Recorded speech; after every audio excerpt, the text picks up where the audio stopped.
Bismillahirrahmanirrahim, Alhamdulillahi Rabbil Alamin. Iniciamos louvando Allah, pedimos a Ele apoio, ajuda nessa palestra, para que tudo que a gente fale aqui só traga o benefício. Aquele que Allah guiar, ninguém poderá desviar, e aquele que Allah deixe que se desvie, ninguém poderá guiar. Bom, o tema que a gente trouxe aqui hoje é o Zakat. Está ali o meu nome, Rodolfo Crolin de Moura, e ali também tem o link do nosso canal, o canal Inspiração Islâmica, que é um canal que nos apoia aí com a gente postando alguns conteúdos, onde a gente espera poder estar disponibilizando também o conteúdo desse evento de hoje, né, a gravação lá. Bom, isso aí resume um pouco do que a gente vai falar aqui hoje. São cerca de 26 slides, acreditamos que não mais que uma hora a gente vai estar trazendo as informações aqui e vai estar passando essas informações práticas, né, sobre o Zakat, priorizando a nossa realidade. A gente sabe que o tema é extenso, então a gente buscou aquelas informações que vão ser de maior utilidade para aquele público aqui da nossa região. Dentro do conteúdo nós vamos passar por todos esses temas aí, conceitos básicos e alguns benefícios do Zakat. A gente precisa falar um pouco de fiqh, a gente vai explicar sobre isso, porque quando a gente fala de Zakat, muitas situações a gente acaba seguindo orientações de fatwas, né? A gente vai explicar um pouco sobre isso. Quem paga e o conceito de Nisab, sobre o que incide o Zakat, seus percentuais de cálculo, Zakat sobre a riqueza pessoal, Zakat sobre a riqueza de negócios. Esses vão ser as duas categorias de Zakat que a gente vai focar aqui hoje. Sobre o que o Zakat não é calculado, quem recebe o Zakat, Zakat al-Fitr e algumas considerações finais, ok? Bom, iniciando então, a gente vê aí o Zakat, né, figurando aí como terceiro pilar do Islã. Então, o Zakat não é brincadeira, é um pilar do Islã, né? Frequentemente, mais de 80 vezes mencionado no Alcorão, em conjunto com a Salat. Então, só por aí a gente vê a importância do Zakat. Ele é referido no próprio Alcorão, né? Obviamente isso é a tradução do significado, como o tributo dos pobres. E um conceito geral que a gente trouxe aqui, de acordo com as informações que a gente reuniu, é que seria, né, uma forma de resumir o que seria o Zakat, tributo devido pelo muçulmano ou muçulmana, que atinge as condições para seu pagamento, em percentual definido conforme cada categoria de riqueza, e que deve ser pago a quem se habilita a recebê-lo. Então, nesse conceito que a gente trouxe aqui, percebam, tem uma série de questões que nós vamos abordar aqui na apresentação e que vão se explicar, como a questão que atinge as condições para seu pagamento. Então a gente tem que saber essas condições, né? Categorias de riqueza, quais que são as categorias que eu posso estar tendo que pagar o Zakat, quais que eu não tenho que me preocupar porque eu não tenho riqueza naquela categoria. Então a gente vai passar por tudo isso. Alguns benefícios do Zakat, a gente trouxe ali apenas 3 situações, 2 delas conforme as evidências, Alcorão, Hadith, né, Alcorão e a Sunna. Purifica a alma de quem paga e o restante de sua riqueza, traz prosperidade. Então, existe uma série de benefícios para a pessoa e também benefícios sociais. Quando a gente vê os registros históricos, né, na época do profeta, sallallahu alaihi wasallam, o que aconteceu em Medina, o que aconteceu no Iêmen, o que aconteceu na região da Pérsia, do antigo Império Persa, né, com a instituição generalizada do Zakat, a gente vê que o Zakat pode transformar positivamente uma sociedade. A gente chama atenção aqui para o fato de que tem benefícios, pode trazer o bem para a sociedade, certamente, mas não é por isso que a gente paga Zakat, primariamente. A gente paga Zakat, primariamente, aqueles que estão elegíveis para o pagamento, porque é obrigação. Não é porque eu acho que isso vai ser bom, ótimo, se você tem essa consciência, isso é bom. Mas é uma obrigação, né? A gente traz aí uma referência, ó fiéis, abraçar o Islã na sua totalidade, né? Uma parte aí de Sura Al-Baqarah, Aya 208. Por que isso de abraçar o Islã em sua totalidade? A gente, quando estuda a questão histórica do Islã, a gente vê que logo após a morte do profeta, sallallahu alaihi wasallam, algumas tribos da região ali da Península Arábica decidiram que não queriam pagar o Zakat. Não, a gente acredita, nós somos muçulmanos, né? Mas o Zakat nós não vamos pagar. Isso foi considerado tão grave pelo primeiro Halifa, né, Abu Bakr, radiallahu anhu, que ele declarou guerra e retificou a situação militarmente, como se diz, pela espada, considerando aqueles que agiram dessa forma como apóstatas. Falou, não, quem não paga o zakat está fora da religião.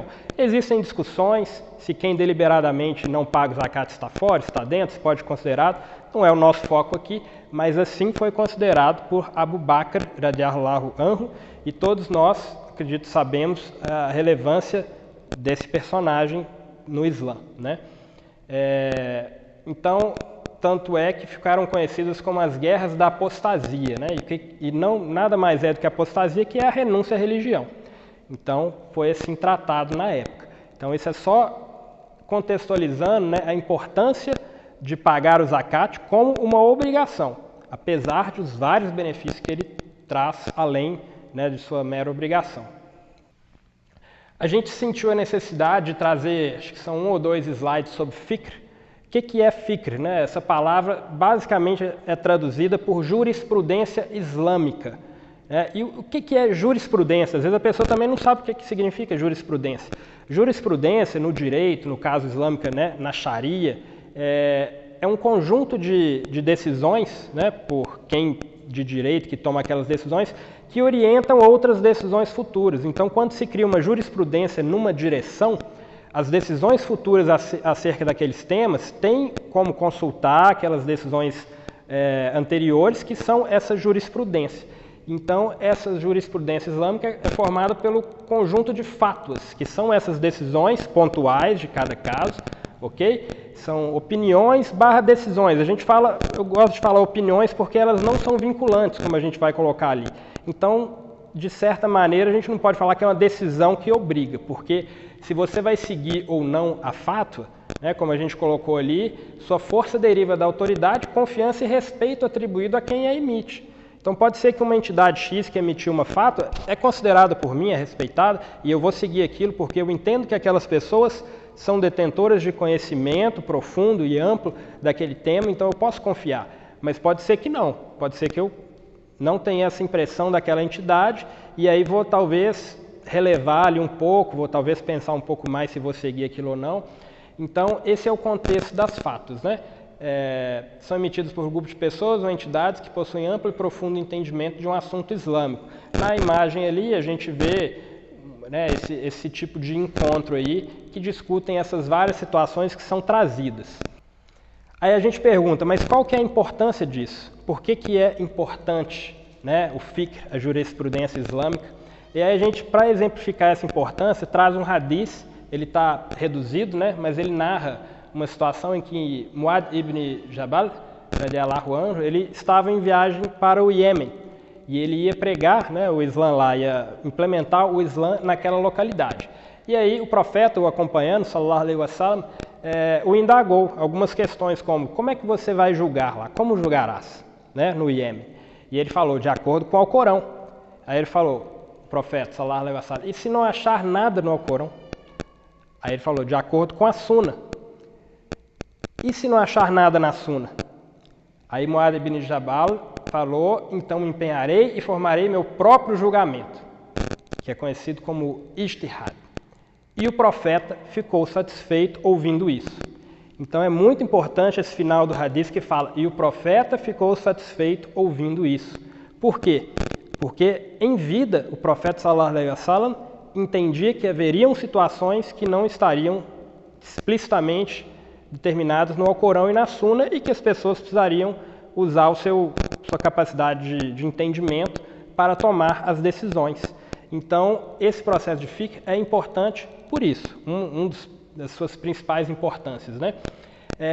Acontece que quando está no Alcorão, quando está na Suna, é mais difícil, vamos dizer assim, de discordarmos. Todos congruímos para aquelas fontes de conhecimento. Agora, quando se trata de entendimentos, isso acontece muito no fiqh. Um share tem um entendimento, o outro grupo, outra entidade tem um entendimento, às vezes um pouco diferente, ou às vezes nem tão pouco diferente assim. Então, isso acontece. E o quão ruim é isso, o quão absurdo que isso pode ser. Não, será que essas pessoas não podem concordar? Também essa situação, na época de vida do profeta sallallahu alaihi wasallam, a gente tem um hadith que nos demonstra, né, esse tipo de situação e a melhor forma de agirmos. É um hadith que fala, logo após a batalha da trincheira, né, contra o exército dos confederados, assim que o exército que sitiava, né, Medina foi debandado, uma das tribos judaicas, né, dos judeus que estavam em Medina, que traíram os muçulmanos durante esse cerco, era essa tribo de Banu Qurayza. Então, o profeta determinou, né, sallallahu alaihi wasallam, que se marchassem os muçulmanos, né, para o distrito de Banu Qurayza e os sitiassem, enfim, né, como inimigos que eles mesmos se declararam. E ele usou os seguintes termos, né, não rezem Asr, senão no distrito de Banu Qurayza, né, senão naquela localidade. E a gente sabe que, assim, para mover uma tropa, né, preparar, às vezes, um cavalo, seu equipamento de batalha ali, demora, às vezes, 10, 15 minutos, 20, dependendo do contingente. E foi essa situação. Então, apesar de que as distâncias eram curtas, talvez 20, 25 minutos ali de caminhada dessa tropa, acontece que, no meio dessa jornada, no meio do caminho, deu o tempo limite para se rezar Asr. Se passasse daquilo, iria perder a oração. E aí o grupo se dividiu em opinião. Uma parte do grupo falou, não, o profeta sallallahu alaihi wasallam nunca falaria para a gente perder a oração. Ele mesmo nos fala sempre da importância da oração. A gente deve parar e rezar aqui, porque a intenção da fala dele foi que a gente se deslocasse rápido e não que a gente perdesse a oração. E o outro grupo falou, não, nós entendemos literalmente que ele falou para a gente só rezar lá, mesmo que passe o horário. E aí o grupo se dividiu, cada grupo fez de uma forma e depois questionaram o profeta sallallahu alaihi wasallam, que não recriminou nenhum dos dois grupos. Ou seja, entendeu que as duas posições eram viáveis de acordo com a intenção. Nenhum deles tinha a intenção. Todos os dois grupos agiram de formas diferentes, mas com a intenção de obedecer ao profeta sallallahu alaihi wasallam. Então a gente tem que ter isso em mente quando a gente vê uma pessoa com uma opinião diferente em cima de alguma coisa que é de jurisprudência islâmica, para a gente não ficar com sentimentos ruins perante aquela pessoa. Pode ser que no futuro você adote a posição daquela pessoa ou o contrário, de acordo com entendimentos que a vida nos traz. As informações que a gente trouxe aqui no grupo, na apresentação, a gente buscou nesse livro, The Zakat Handbook, A Practical Guide for Muslims in the West, o livro de bolso do Zakat, né? Um guia prático para os muçulmanos no Ocidente. Ok? Então a gente vê aqui as referências, a página de referência do livro. Então a gente pode ver, se olhar mais de perto, que muita coisa aqui é decisão de fikr.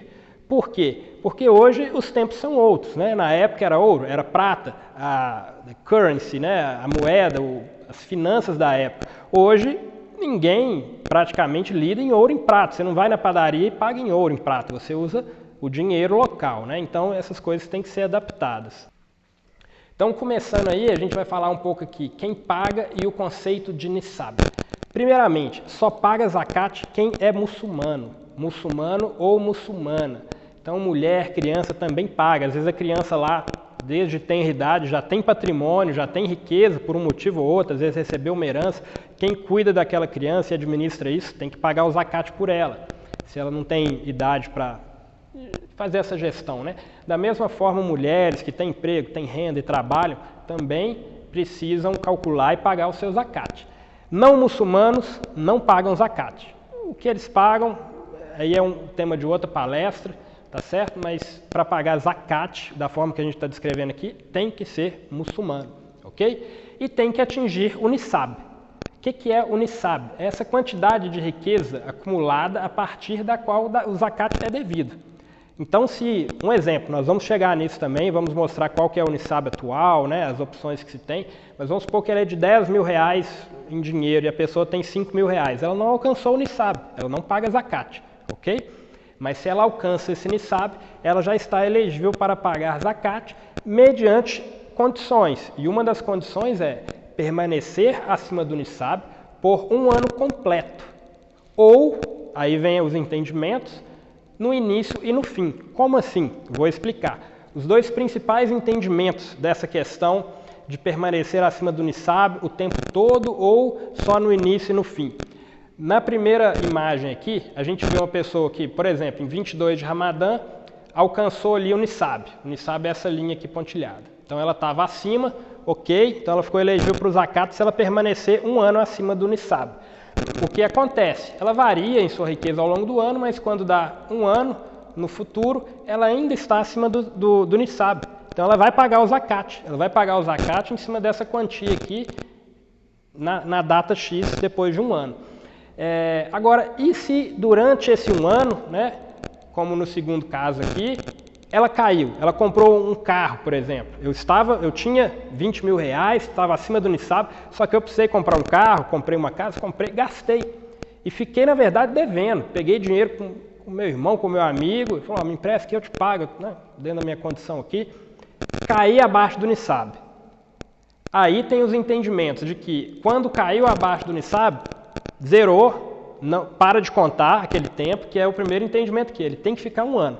E aí quando ele voltar a ficar acima do Nisab, que é esse ponto aqui, vamos supor 8 meses no futuro, aí passa a se contar um ano a partir daquele oitavo mês. E tem um entendimento, que é no segundo gráfico aqui, que é, ele em 22 de Ramadã, por exemplo, estava acima do Nisab, ok, então vai começar a pagar zakat. Caiu abaixo, não tem problema, desde que daqui a um ano, no caso em 21 de Ramadã, do próximo ano, se ele já tiver saído daquela baixa, né, que ele teve ali e alcançou acima do Nisab de novo, ele paga. Então são dois entendimentos distintos. Qual que eu vou utilizar? Aí vai de cada um. Na maioria das vezes isso não vai ser tão relevante, porque aquele que paga zakat geralmente vai ficar acima do Nisab ali o tempo todo, são raras as ocasiões que ele cai abaixo do Nisab e aí ele vai usar o entendimento que ele entende por ser o mais correto. Se ele vai zerar a contagem dele quando ele caiu abaixo e quando ele alcançar o Nisab de novo ele recomeça, e aí é um ano a partir dali, ou se ele vai considerar não, se eu daqui a um ano mesmo caindo agora, tiver o Nisab eu vou pagar da mesma forma, ok? Então isso é de cada um. A gente traz uma atenção ali, que quando a gente fala de um ano lunar, tá ok? Então se a pessoa fala assim, ok, fiquei elegível em 17 de setembro para pagar o zakat. Então, em 17 de setembro do ano que vem, vamos supor, né, nesse sentido, eu vou pagar o zakat de novo. Cuidado, é o ano lunar. Então, ela tem que ver naquele ano, 17 de setembro, deu qual ano do mês do calendário islâmico, né? Aí ela tem que usar aquela referência, porque geralmente vai dar, né, o ano lunar é um pouco mais curto. Então, atentar para isso. A pessoa entrou na elegibilidade do zakat, marca aquela data com o calendário islâmico, tá ok? E a gente traz a imagem ali, uma outra atenção, não pode escolher, eu não posso escolher a data, certo? Ah, mas eu queria muito pagar o meu zakat no Ramadã. Se você passou a ser elegível em Shawwal, por exemplo, em outro mês islâmico, para o zakat, você não tem como pagar no Ramadã. Senão você pode estar incorrendo numa situação de ou postergar o pagamento, vamos supor que caiu um mês antes do Ramadã e você tem que pagar o zakat. Aí você fala assim, ah não, mas eu quero pagar no Ramadã. Você está deixando de cumprir sua obrigação naquele mês anterior ao Ramadã para pagar depois. É como uma dívida. Uma dívida que você tem que pagar num dia X, mas você não, mas eu vou pagar só semana que vem. Isso é ruim, não é correto, ok? E da mesma forma, quando você paga antes, você também foge da regra. Porque uma das regras que a gente vê é que para se incorrer em zakat, não ser uma caridade comum, vamos dizer assim, precisa de passar um ano daquela riqueza, certo? Então se eu pago antes, com 11 meses, porque eu quero pagar no Ramadã e não no mês após o Ramadã, eu estou antecipando uma situação que pode ser que não seja nem devida, pode ser que aconteça uma catástrofe, eu perca todo o meu dinheiro e não tenha aquele dinheiro quando completar um ano. A gente não sabe o futuro. Então o correto é pagar na data certa. Ah, mas eu quero pagar no Ramadã. Tudo bem, tem jeito para tudo, né? Você pode planejar as suas despesas ali para que isso aconteça. Por exemplo, eu vou comprar um carro, mas aí eu sei que aí eu vou entrar de novo no Nisab, então eu vou comprar aqui um mês antes do Ramadã, porque aí eu recebo meu salário, atinjo o Nisab de novo, no Ramadã, e aí um ano depois, ok. Entendeu? Então assim, tem como ajeitar para isso, mas não de forma deliberada, sem esse tipo de arranjo. Ok, então sobre o que incide o zakat.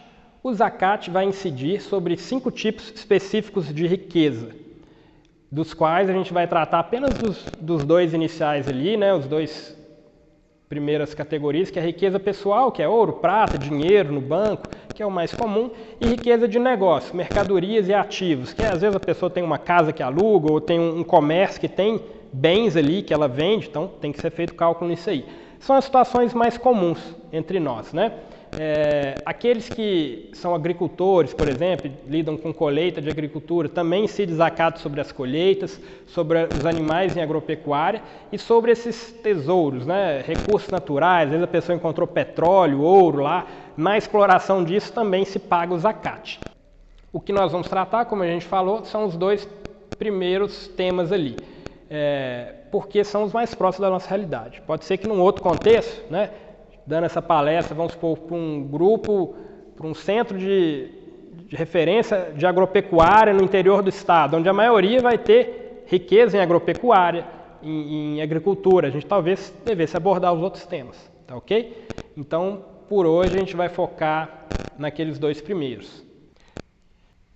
Sim, né? Um aspecto importante que a gente traz aí é não se pode somar categorias para atingir o NISAB. Certo? Então a gente vai falar ainda de quanto que é o NISAB, a gente fala no próximo slide, mas se eu tenho, por exemplo, se o NISAB é 10 mil reais e eu tenho 5 mil em questões de mercadorias no meu comércio e 5 mil na conta, eu não posso somar isso para falar, não, deu 10 mil, não. Você tem que ter ou 10 mil em mercadoria ou 10 mil em dinheiro na conta para você atingir o NISAB em dinheiro, ok? Então, como a gente falou ali, 50% de NISAB em dinheiro, 50% em mercadoria, não paga zakat. Você tem que atingir 100% do NISAB em uma das categorias, ok? E após atingir o NISAB em uma categoria, fica aquela data estabelecida para o pagamento do zakat, na qual verifica-se se há NISAB para todas as categorias de base anual. A gente colocou de base anual ali porque nas outras categorias, que não é o foco aqui, a base não é anual. Por exemplo, exploração de ouro, não é anual, é à medida que se extrai, você paga o percentual daquela exploração. Agricultura, a base não é anual, é por colheita. Pode ser que a colheita seja de 2 em 2 anos, dependendo do que você planta ali, tá ok? E aí a gente traz mais um exemplo, faltando uma semana para completar um ano acima do NISAB em dinheiro. Então, falta uma semana para completar aqui um ano que eu estou com esses 50 mil reais na minha conta. E aí eu atinjo o NISAB de mercadorias do meu comércio. Aí eu também fiz uma grande aquisição de mercadorias e tenho lá 50 mil reais de mercadoria também. Eu pago o zakat sobre essas mercadorias na semana que vem, quando vencer um ano, pago também. Porque o tempo começou a contar com a minha primeira categoria que eu atingi o NISAB lá atrás, que era a do dinheiro. Então, se uma semana, né, faltando para eu completar a primeira categoria que eu já estou acima do NISAB, incorrer de eu atingir o NISAB em outra categoria, eu também pago daqui a uma semana, na data que completa um ano da primeira categoria, tá ok? Aí a gente fala um pouco de percentuais, né? Na tabela ali mostra que nem sempre o percentual é 2,5%, como é amplamente difundido. Qual que é a zakat? 2,5%? Depende, 2,5% em dadas categorias. A gente vê que, por exemplo, de colheitas é 5%, né? Se for uma colheita irrigada, 10% se ela não for irrigada. Então tem aspectos, né? Aqui já vimos a variação, 5%, 10%, 20% de petróleo, ouro que eu estiver explorando lá, que achei na minha propriedade. Então nem sempre será 2,5%.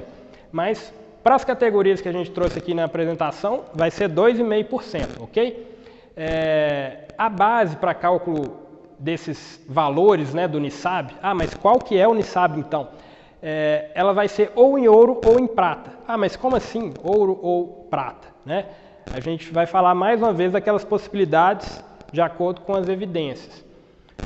Aqui a gente tem uma evidência, né, que traz o porquê desses valores em ouro e em prata. Abu Sa'id al-Khudri narrou que o mensageiro de Allah, sallallahu alaihi wasallam, disse: nenhuma caridade é devida nos grãos e tâmaras até que interem o peso de 5 wasques, ou menos que 5 camelos, ou menos que 5 uquias de prata. Certo? Então aqui ele usou uquias de prata. Certo? Então, na época, tantas uquias valia tanto. Então, a gente traz isso para a nossa realidade. Existem evidências também que falam de ouro. Hoje a gente vai ver que existe uma variação quando eu uso o NISAB da evidência de ouro e o NISAB da evidência de prata. A gente vai ver no próximo slide. Porque ao longo do tempo, o valor desses metais variou bastante. Na época, as evidências batiam. Então, um exemplo, 600 gramas de prata, não sei se é exatamente isso, equivalia a tantas gramas de ouro, né, para o Nisab da época. Só que isso variou com o tempo. Então, a gente vai ver no próximo slide. Tá ok? E só aqui, a gente colocou aqui o quias e o ASCII, né, que são as unidades de medida usuais da época que a gente, eu, por exemplo, nem saberia quanto que é uma uquia, quanto que é um ASCII. Algumas coisas se mantêm. Por exemplo, 5 camelos na época continua sendo 5 camelos hoje. Mas o ASCII, o quias, que usavam na época, a gente acaba tendo que fazer a transição para a nossa realidade. Quantas gramas, quantos quilos que é isso? E tem países que não é grama, que é quilo, é ounces, né? Como se diz, outras medidas, né, de peso. Aí a gente vem, então, para a definição da questão do Nisab. Então, quanto que é isso? Como a gente falou, a gente tem evidência que traz um Nisab em ouro e tem evidência que traz um Nisab em prata, tá certo? O Nisab em ouro, em 22 de fevereiro, quando eu colhi as informações para essa apresentação, os valores eram esses. Então, se eu uso a evidência para mim, eu falo assim, não, vou usar o Nisab de ouro. Então, para eu pagar a zakat, eu tenho que ter R$ 26.840,61. Se eu tenho só R$ 22.000 sobrando, acumulado, eu não pago zakat, certo? Se eu uso o Nisab de ouro. Se eu uso o Nisab de prata, o valor é R$ 2.216,74. Aí eu pago. Tem 22 mil, então estou pagando zakat, certo? Se eu usar o Nisab de prata. E aí entra, qual Nisab deve usar? Isso é uma escolha de cada um. A pessoa vai entender o qual que ela acha mais adequado ali. A maioria das evidências realmente trata em ouro, certo? Que daria um valor maior para estar elegível. Porém, o entendimento geral é que seria mais recomendado, por ser mais benéfico para uma, porque teríamos mais pessoas pagando zakat, usar-se o Nisab de valor menor, o Nisab de prata. Qual que cada um vai usar? Isso é uma escolha pessoal de cada um, certo? De acordo com o que ele entendeu mais plausível ali da jurisprudência que ele for seguir.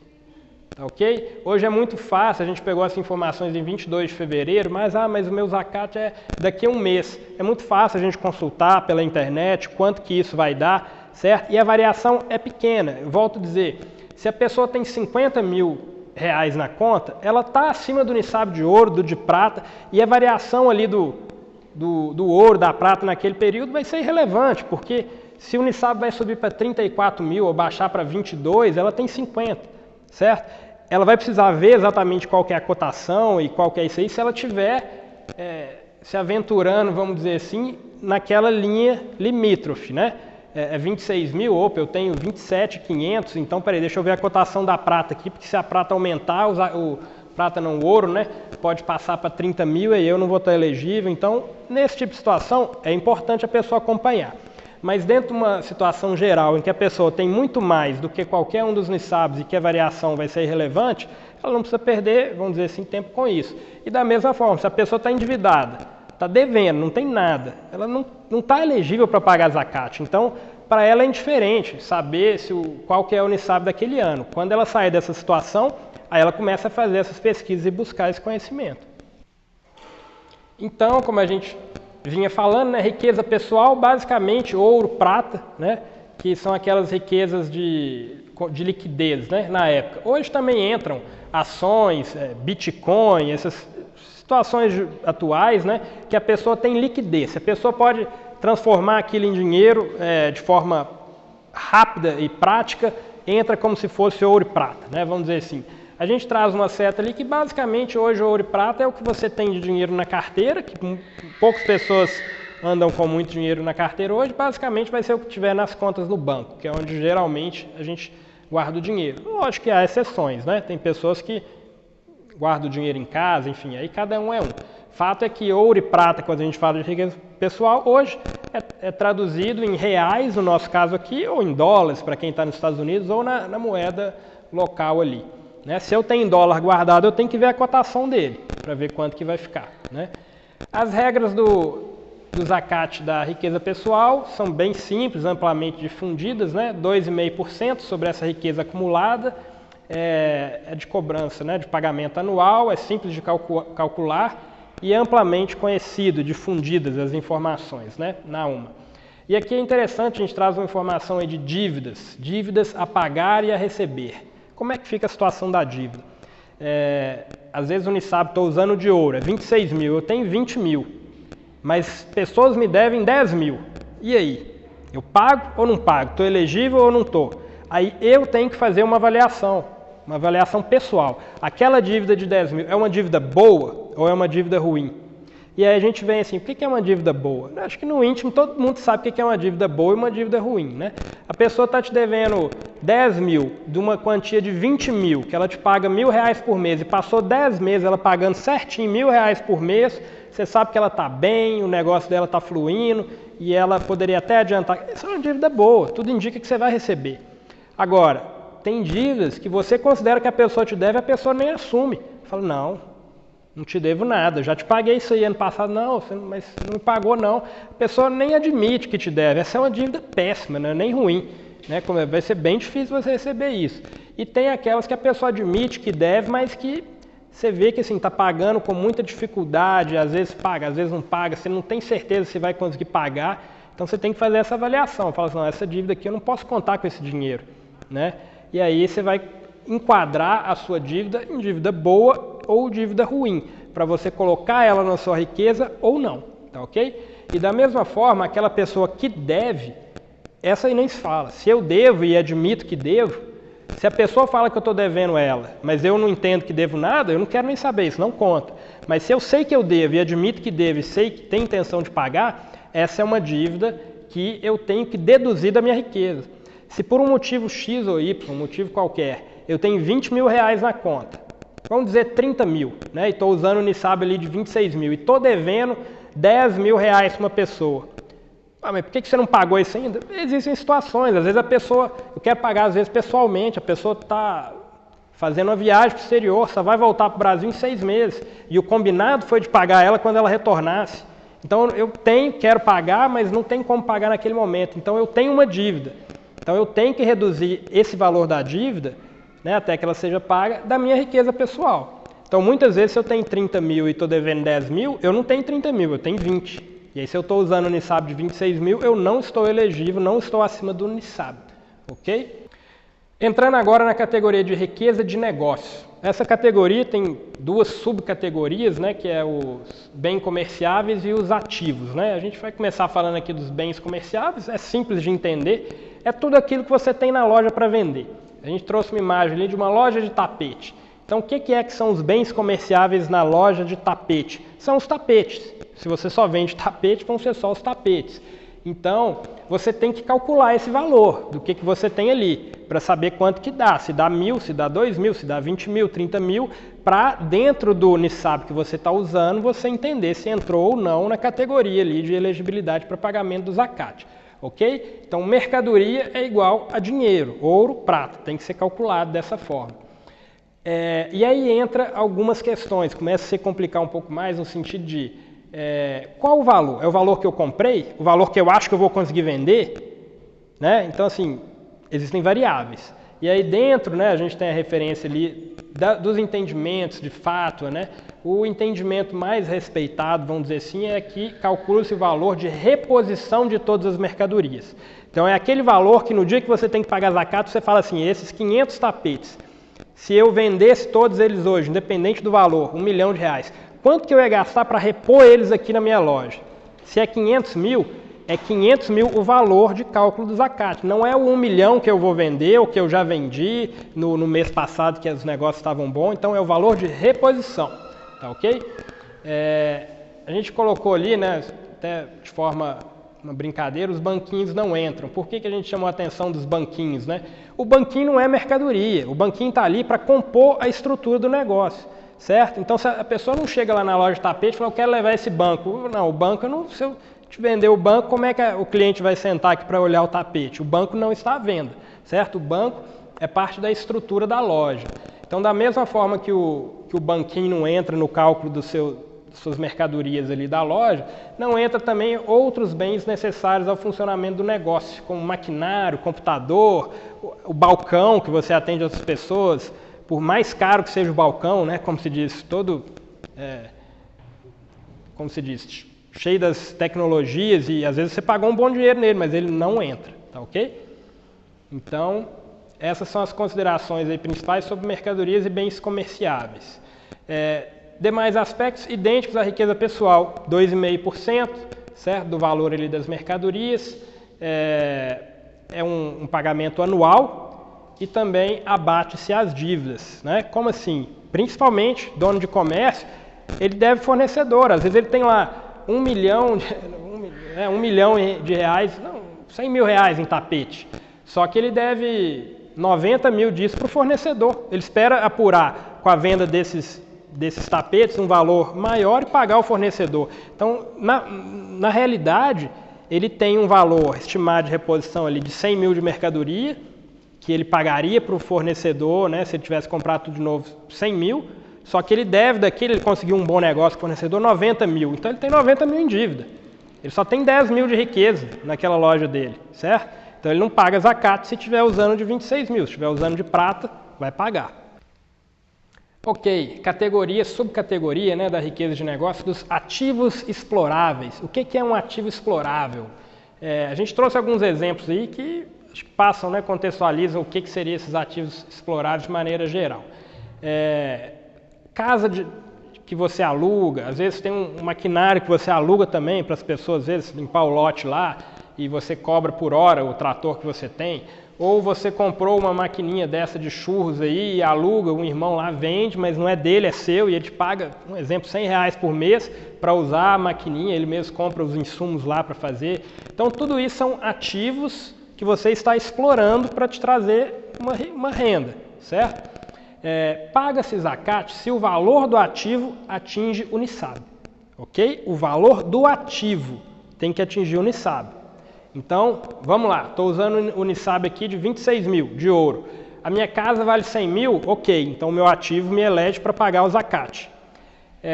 Meu carrinho de churros vale 4 mil? Não, então eu não vou pagar zakat sobre esse ativo explorável. O meu trator vale mais do que 26 mil? Ok, então eu pago sobre ele. Mas aí eu pago sobre o quê? Sobre o valor do ativo? Não, não é sobre o valor do ativo. O ativo em si é isento de zakat, que deve ser calculado com base na receita líquida do ativo. O que é receita líquida? É basicamente o lucro. Né? Por exemplo, o trator ali, você conseguiu 50 mil reais no ano, só que você gastou 20 mil de óleo, de manutenção. Então, líquido mesmo de receita, você teve 30 mil daquele ativo explorável. Então, você paga zakat em cima desse valor que você ganhou ali usando o seu ativo durante o ano, em cima de 30 mil. Da sua receita líquida, não é em cima do valor do trator, que pode chegar a milhões de reais, um trator, né, desses mais caros.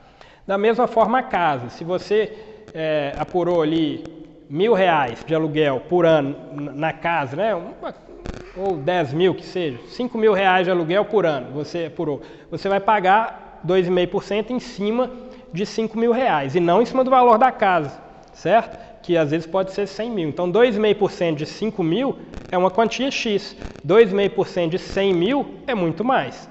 Muitas vezes, se a gente for fazer esse cálculo, o zakat que você estaria pagando no seu ativo explorável vai ser mais do que a sua receita líquida daquele zakat na sua exploração daquele ano.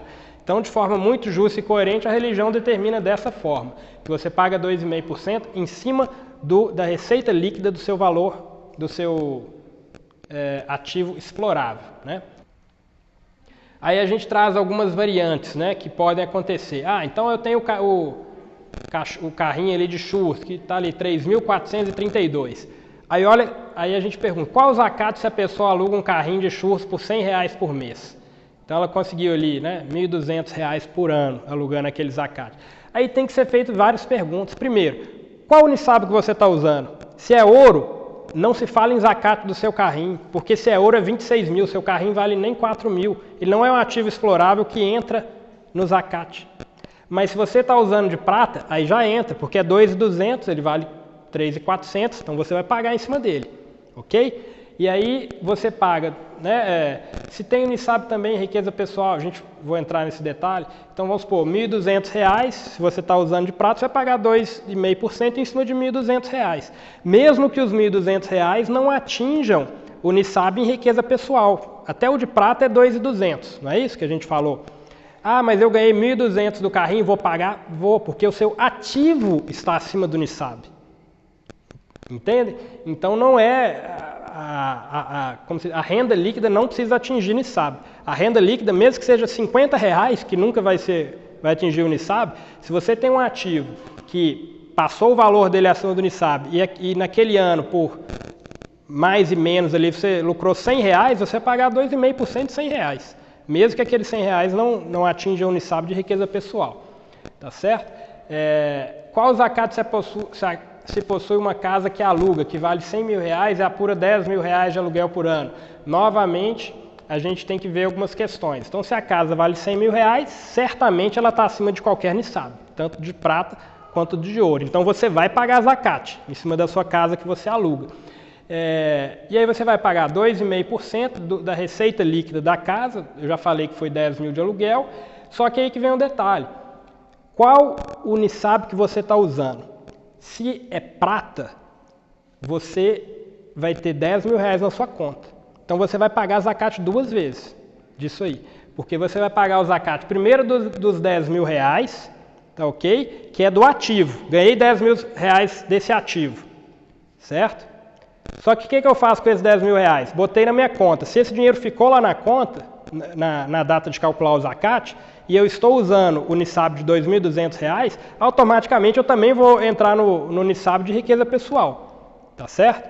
Então eu pago, como nessa riqueza de 10 mil, se ela cair na minha conta e estou usando o Nisab de prata, eu vou pagar, na verdade, 5%, né, sobre esse valor. Então são muitas variantes, né? Cada caso é um caso, né?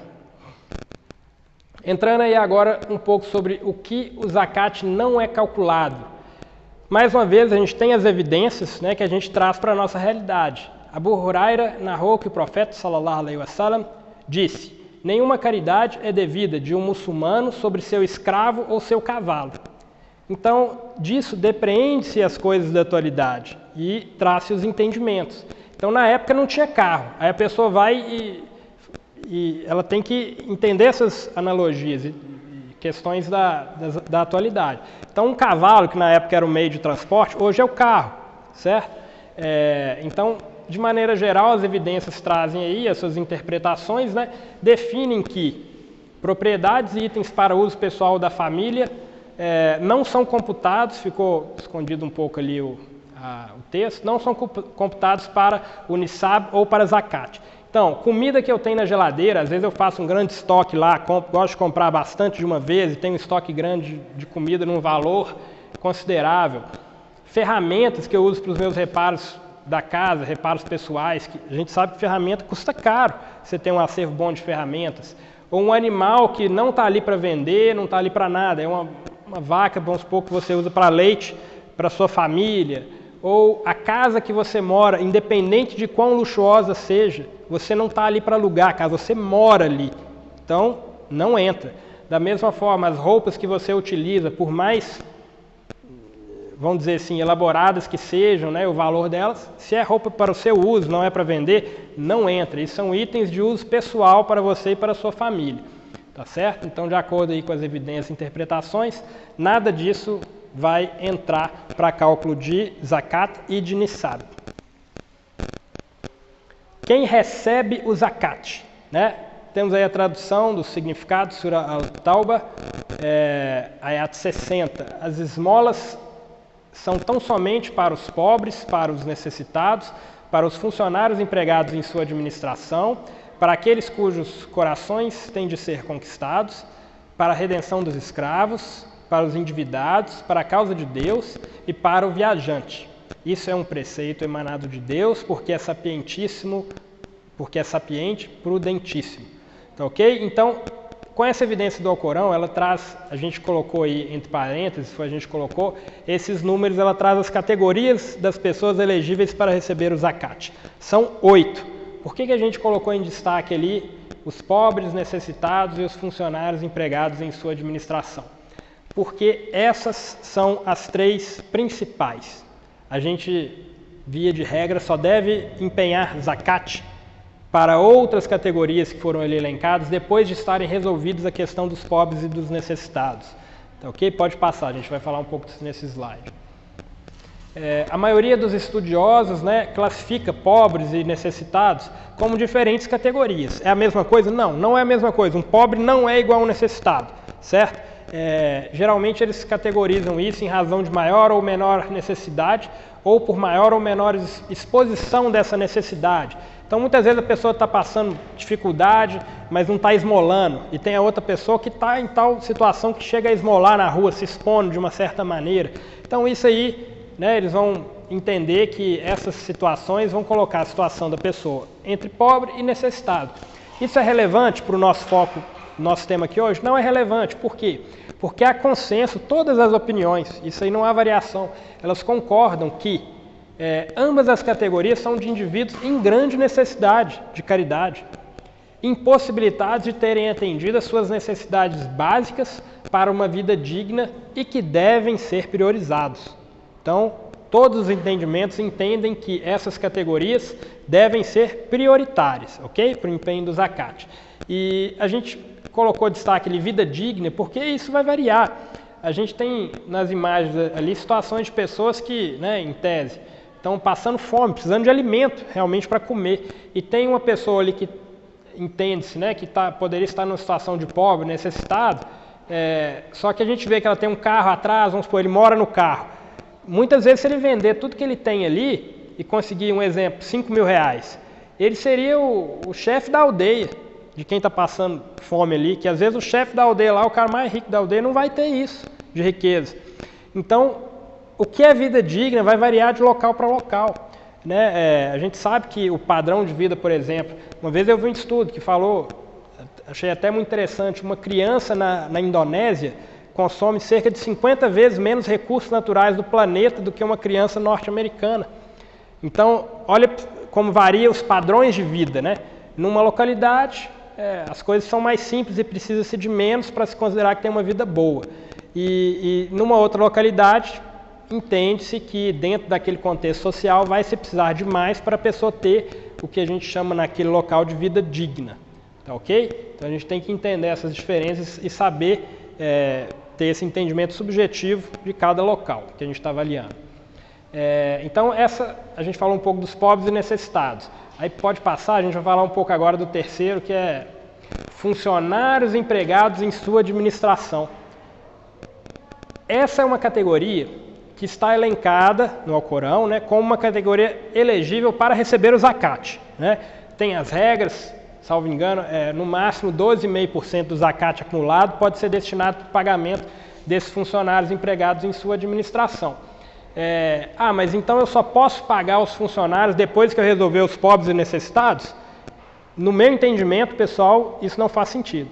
Isso tem que ser concomitante. Concomitantemente àquela instituição centralizadora que recebe e paga zakat, não é o nosso caso aqui, a gente não tem isso, até onde eu tenho conhecimento, mas vamos supor que se tem essa entidade. Ela tem que fazer o pagamento dos seus funcionários que estão ali trabalhando para isso, porque a pessoa tem a sua família também, ela tem que se manter, certo? Então, concomitante à priorização dos pobres e necessitados, tem esse valor, que não pode superar 2,5%, para o pagamento ali do valor estipulado para quem está empenhado nessas ações de distribuição e recebimento de zakat. E aí a gente vê assim, mas então é bom, é ruim ter esses órgãos centralizadores, entidades? É tido como preferível, pelo entendimento dos sábios, dos estudiosos, porque trazem uma série de vantagens, né? Dentre as vantagens, a gente pode colocar aí melhor averiguação das situações individuais, distribuição para pessoas elegíveis, alto grau de conhecimento da Sharia sobre o assunto, apoio nos cálculos, dentre outros. Então a pessoa às vezes tem muitos negócios, tem várias categorias de zakat, numa situação financeira positivamente complexa, né? Vamos dizer assim, ele tem tanto ativo ali que ele precisa até de ajuda para calcular isso, porque muitas vezes ele não tem o conhecimento, ele é um muçulmano, faz as suas orações, quer pagar o zakat, mas por um motivo ou outro não alcançou, não teve o conhecimento ali do zakat, e aí se apoia num primeiro momento, porque todos devemos buscar, se é uma situação que ele tem, ele deve buscar esse conhecimento, deve ser prioridade para ele. Mas vamos supor que no primeiro momento ele vai e se vale aí de uma ajuda de uma entidade, fala assim, me ajudem aqui, calcula aqui para mim, me ajuda. Então isso é bom. Muitas vezes a pessoa não vai ter na comunidade dela alguém com conhecimento que ampare ela nesse sentido. E também em situações como pessoas elegíveis, você tem o maior esforço em juntar o seu zakat e aí no final você descobre que aquela pessoa que você pagou o zakat, na verdade, não estava tão necessitada. Isso é ruim, vai trazer uma sensação ruim para você. Você quer que o seu zakat vá para o melhor destino possível, que é aquele do Alcorão, certo? Então, quando a gente tem uma entidade que tem melhores mecanismos de estrutura para alcançar esse fim, é melhor. E também muito importante, né? Era assim que era feito na época do profeta, sallallahu alaihi wasallam, certo? Em Medina era assim, onde tinha, né, a maioria islâmica nas regiões naquela época, todas haviam o zakat centralizado. É claro, eram governos islâmicos, eram estados islâmicos, de maioria islâmica. Então isso favorece, mas não quer dizer que a gente não deva ter isso como preferível. Mesmo a gente vendo nossa situação, num país de maioria não islâmica, a gente tem que entender que isso é algo a ser almejado, algo desejável, certo? Forma de pagamento do zakat. Posso pagar em dinheiro ou tenho de pagar de outra forma? Bom, o zakat, em suas várias categorias, é definido como um percentual daquilo, daquela coisa X. Então, vamos supor, se a pessoa tem lá os camelos, como a gente viu na evidência, é devido, conforme a evidência, 2 camelos, 3 camelos, não é o valor do camelo, certo? Então, ok, tem seu entendimento que o mais recomendado seria pagar o zakat do percentual do que você tem.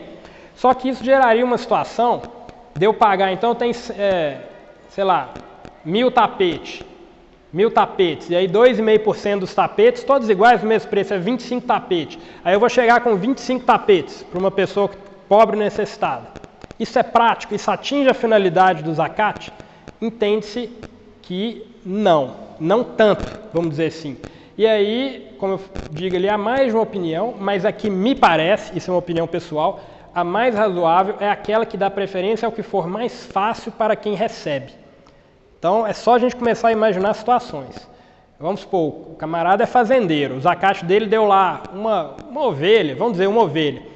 E aí você chega na sua casa lá e tem na sua porta lá amarrada num poste, numa corda, uma ovelha. Zakat para você, meu querido irmão. Isso pode te gerar até problemas. Essa ovelha é sua? Isso vai falar assim, não, ok, você está multado aqui pela prefeitura, porque isso aqui não pode. Olha o problema. Aí você vai vender, não, então eu vou vender ela antes que aconteça alguma coisa. Você não tem nem transporte para levar aquele animal para a feira para vender. O animal está te causando transtorno. Aí você vende por metade do preço para quem tem essa estrutura. Então aquele zakat da ovelha, que vamos supor que ela vale R$1.000, você apurou R$500. Entende? Então não é prático. O dinheiro costuma ser prático, mas nem sempre. Existem situações, tem que ver para quem está recebendo. Vamos lá, a gente tem lá um produtor rural, 2 produtores rurais muçulmanos lá, um vizinho do outro, um grande produtor, um outro pequeno. E aí um vai dar o zakat para o pequeno que está ali pobre, necessitado. E aí deu lá 2 ovelhas, ele está lá. Às vezes o produtor pequeno ele vai preferir as ovelhas, que já está ali, ele já tem o curral, está tudo pronto para elas reproduzirem, do que receber o dinheiro das 2 ovelhas, que ele vai ter que ir lá no mercado, na cidade, às vezes 50 quilômetros, comprar ovelhas, voltar, pode ser assaltado, pode acontecer um tanto de coisa, sendo que é só abrir a porteira ali de um terreno para o outro, está aqui as 2 ovelhas. Então isso vai variar, nem sempre o mais prático vai ser o dinheiro. Então é importante a gente ver quem que vai receber esse zakat, se você tem a pessoa que você escolheu para dar o zakat, e ver assim, o que é preferível para ela para atingir a finalidade do zakat. É dinheiro, é a mercadoria que ela vende na loja, enfim. Aí você trata da melhor forma ali a situação, no seu entendimento. Zakat al-Fitr. A gente está no Ramadã, achei importante trazer a informação do Zakat al-Fitr.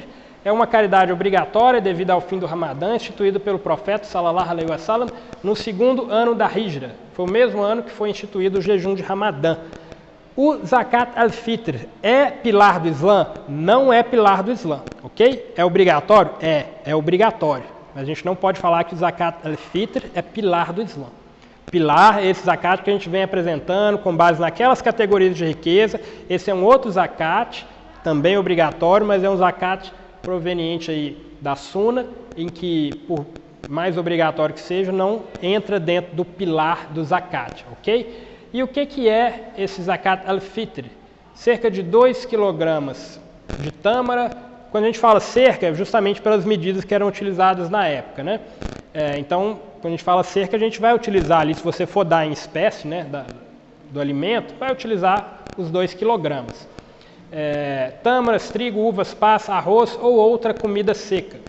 De acordo com a maioria dos estudiosos, voltamos a dizer maioria, então tem entendimentos, tá ok? Mas a maioria entende que pode ser pago em dinheiro, justamente pela praticidade, e deve ser pago por todos os muçulmanos que tenham no dia do Eid suprimentos para si e seus dependentes no dia. Então, se naquele dia você tem suprimento para passar o dia, você paga. Ah, mas eu estou devendo, eu estou numa situação, sou pobre necessidade. Se você tem suprimentos para si e sua família naquele dia, você paga. É uma forma, como se diz, até de treinar a pessoa a dar em caridade ali. Então, realmente, nesse momento, né, do momento de pagamento desse Zakat al-Fitr, realmente é um pagamento generalizado. São poucas as pessoas que vão poder se excluir do pagamento dessa obrigação do Zakat al-Fitr. Pode passar mais um slide que a gente tem finalizando sobre o Zakat al-Fitr. Qual que é a finalidade dele? Né? Os estudiosos elencam que dentro dos objetivos estão purificar pelas imperfeições nos jejuns praticados. A gente sabe que jejum não é só ficar sem comer e beber.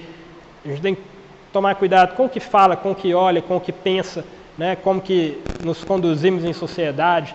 Então, por todas essas falhas, né, o Zakat al-Fitr busca purificar essas imperfeições nos jejuns, permitir aos pobres participarem das festividades do Eid com alegria e também treina todos os muçulmanos a darem em caridade. E quando que ele deve ser pago?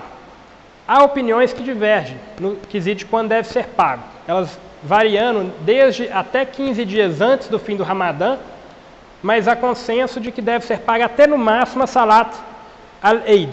Então não pode extrapolar a Zakat al-Eid. Fez a Zakat do Eid, não pode pagar mais. Se pagar, vai ter perdido a sua obrigação e vai valer como caridade, ok?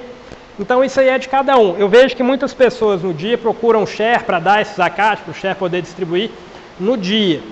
Eu, particularmente, busco pagar com antecedência para me resguardar. Às vezes no dia eu esqueço e aí faz a Salat, eu esqueci de pagar o Zakat al-Fitr. A gente sabe que no dia a mesquita está cheia, o share cheio de atribuições, certo? Então eu particularmente prefiro pagar em momentos antes ali do fim do Ramadã, para de forma a assegurar o cumprimento da minha obrigação. Mas isso também vai de cada um. Se a pessoa quer trazer no dia e buscar e procurar o share, que geralmente faz nos prover esse serviço, também não vejo nada de errado, ok?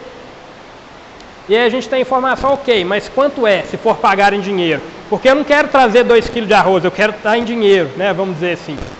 Aí eu já conversei com o share hoje, cada ano tem as suas variações, as instituições ditam esses valores, né? E aí o share falou que esse ano o valor é de R$25, então já fica, né, o valor estipulado aí para quem estivesse planejando, ok? Passando já aqui para o final da nossa apresentação, a gente traz aí esse hadith, né? Abu Huraira narrou que o mensageiro de Alá, paz e bênçãos estejam sobre ele, disse: por aquele em cuja mão está minha alma, é melhor que alguém carregue um punhado de lenha em suas costas e venda do que esmolar alguém que pode ou não lhe dar algo. Então isso é uma chamada de atenção que a gente faz assim, né, ao aspecto de que devemos sempre buscar ser pagadores de zakat e nunca recebedores de zakat. Tentar sair daquela situação de pobreza, de necessidade, né, para se superar em relação àquilo. A gente sabe que nem sempre isso é possível, né? Nem sempre a gente vai ter disponibilidade de trabalho, como a gente vê nas imagens ali. Muitas vezes a pessoa pode estar acamada, doente, sem condição de executar a sua atividade que lhe traz o sustento. E aí entra numa situação de recebedora de zakat, e que muitas vezes ela não tem, não é escolha dela estar naquela situação, tá ok? Mas a gente achou importante trazer esse hadith para que a gente sempre tenha em mente que o muçulmano deve buscar a sua autossuficiência, né? Isso quem está falando não sou eu, é o profeta, sallallahu alaihi wasallam, né? Então vamos trazer para a nossa realidade aí, em vez de esperar o dinheiro das pessoas, que como falou ali, pode ou não lhe dar algo. O zakat é obrigatório, mas eu não preciso dar para você ou para você, eu posso escolher para quem eu dou. Então muitas vezes você está necessitado e quer o meu zakat, mas eu vou dar para outro. É uma escolha minha, é uma obrigação minha, mas é discricionário. Se eu tenho uma outra pessoa necessitada, você pode ficar sem. Então por que depender das outras pessoas se você pode, dentro da sua capacidade, colocar a lenha nas costas e vender? Então é isso que a gente deve ter em mente, ok? Claro que eu não estou julgando situação particular de ninguém aqui que esteja numa situação difícil. Allah sabe de todas as coisas. Quantidades e luxos. De quantas casas uma pessoa precisa? 2 carros? Precisa ter um carro caro desse jeito? Há vertentes que defendem que o zakat é devido ao ganho anual total de uma pessoa abastada que vive com luxos desnecessários. Então tem lá uma pessoa, aí a gente começa. Primeiro, qual luxo que não é desnecessário? Se é luxo, é desnecessário, certo? O que caracteriza luxo é que é desnecessário, porque senão não seria luxo. E aí entram questões subjetivas, porque a gente tem uma imagem ali, só naquela imagem tem 1, 2, 3, 4, 5, 14 pessoas, entre filhas, esposas, a gente não sabe. Vamos supor que todos sejam da mesma família, sob os cuidados desse rapaz, desse moço ali do meio, vamos dizer, desse irmão ali do meio. Então são 14 pessoas que ele tem que suprir. Então às vezes ele vai precisar de mais de uma casa, de mais de um carro mais caro, mais espaçoso. Então quem somos nós para julgar? Às vezes você vê ele chegando com um carrão, morando numa casa, sabe que tem outro, mas você não sabe isso. Não sabe quantas pessoas ele tem que sustentar, certo? Não sabe que às vezes uma dessas pessoas tem necessidades especiais, às vezes que enseja ele a ter determinado tipo de veículo que permite um deslocamento. O que eu quero dizer? Né? Que entendo que a gente não deve entrar nesses pormenores. Se é um país onde o zakat é uma forma de lei e ele deve ser cobrado pelo governo, ok, isso deve ser atentado pelo governo para lidar com esses casos pontuais. Mas no nosso caso aqui, que cada um pega e destina o seu zakat, é perda de tempo. A gente deve focar nosso pensamento em coisas mais produtivas do que se o fulano ou seu irmão ciclano está gastando com os luxos desnecessários, se devia pagar mais ou menos zakat.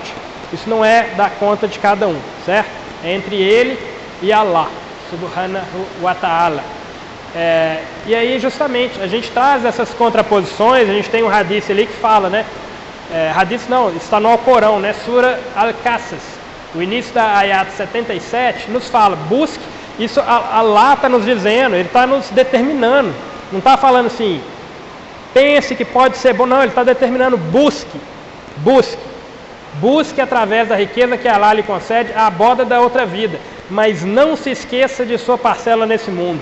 Não se esqueça. Então, se você está se esquecendo da sua parcela nesse mundo, de tirar o proveito com equilíbrio das coisas dessa vida, né, dessa dúnia, você está indo contra a determinação de Allah. Então, Allah sabe como nós fomos feitos, né, a nossa fitra, o que está no nosso coração. Ele sabe que a gente precisa disso. A gente não consegue viver como os anjos em eterna adoração. Então já está ali a determinação, busque a sua parcela. E quanto que é a parcela de cada um? Isso é muito subjetivo, né? Fato é que, como a gente vê no hadith ali, ó, no dia do juízo, a gente encurtou ele, o servo de Allah prestará contas a Allah sobre várias questões, né? O tempo que ele teve nessa vida, saúde, né? O corpo, o que ele fez com tudo isso que Allah proveu ele, e dentre essas coisas, sua riqueza e como adquiriu e a gastou. Então ele vai prestar conta se ele viveu no luxo e, mas eu paguei o meu zakat devidamente. Ok, mas era isso? É isso que você tem para me apresentar, né? Como diz no dia do juízo, você pagou e cumpriu a sua obrigação? Se for, Allah sabe mais como ele será julgado. Fato é que a riqueza gera responsabilidades, né? Também perante a religião. E por último, a gente traz ali sira, né? A vida do profeta, sallallahu alaihi wasallam. Ele não é o nosso maior exemplo? Certamente ele tinha luxos. Quais eram seus luxos, se é que existiam? Se a gente for estudar a vida dele, a gente vê que na vida de um muçulmano que busca o exemplo do profeta, sallallahu alaihi wasallam, não tem espaço para luxo. Tem espaço para uma vida decente, equilibrada, mas não para luxo. Agora, nós não somos o profeta, sallallahu alaihi wasallam, né? Ele, mais do que ninguém, conhecia Allah, tinha temor a Allah. Então nós temos as nossas imperfeições, mas a gente não pode sair desse foco que ele é o exemplo, sallallahu alaihi wasallam, e ele não vivia em luxo, ok? Alhamdulillah, né? A gente termina aqui as informações que a gente trouxe que a gente buscou trazer aqui hoje, e a gente traz essa frase aí que a gente tirou lá desse link, né, do Islamic Relief, é um desses órgãos centralizadores, recebedores e distribuidores de zakat. E lá está assim dito, né? A gente traduziu do inglês: se todos pagassem zakat, a extrema pobreza no planeta poderia ser eliminada diversas e diversas vezes. Então, isso é hadith? Não é hadith, mas para afirmar isso numa entidade respeitada como a Islamic Relief, estudos foram feitos, alguma informação foi buscada. E aí a gente pensa, mas eu preciso eliminar a pobreza diversas vezes? Não, eu preciso eliminar uma vez só. E aí depois que eu eliminar a pobreza uma vez, sobra ainda com o recurso do zakat para fazer todo o resto, que é o que a gente viu lá na área do Alcorão, né? Que tem lá pagamento de dívida, libertação de escravos, coisas que não são praticadas hoje em dia, mas o zakat tem esse condão, esse potencial de, após resolvida a situação da pobreza, mudar de forma profunda a sociedade. Isso não é uma imaginação, isso já foi provado, não é teoria. A realidade histórica nos mostra, certo? Que em sociedades onde o zakat é amplamente difundido e pago, ele é realmente uma entidade, é algo real, a sociedade se transforma, de forma que você procura quem recebeu o zakat e você não acha. E aí você tem que partir para aquelas outras opções, né, como empreender em nome de Allah, né, no caminho de Allah, às vezes construir uma mesquita, fazer diversos projetos, né, vamos dizer assim. Então é isso, tem ali o meu contato, meu e-mail, meu telefone celular. Quem às vezes tem uma situação, né, particular de zakat, a gente tem aquele livro que a gente deu como referência, pode me consultar, a gente busca ali fazer o cálculo e apoiar da melhor maneira possível, tá ok? Deixo aí vocês com a continuidade aí do evento. Vamos ter na sequência uma fala aqui do irmão Alexandre sobre o grupo Islã em Ação, né, que em apoio aqui com a Masjid nos ajudou a organizar esse evento. Muito obrigado.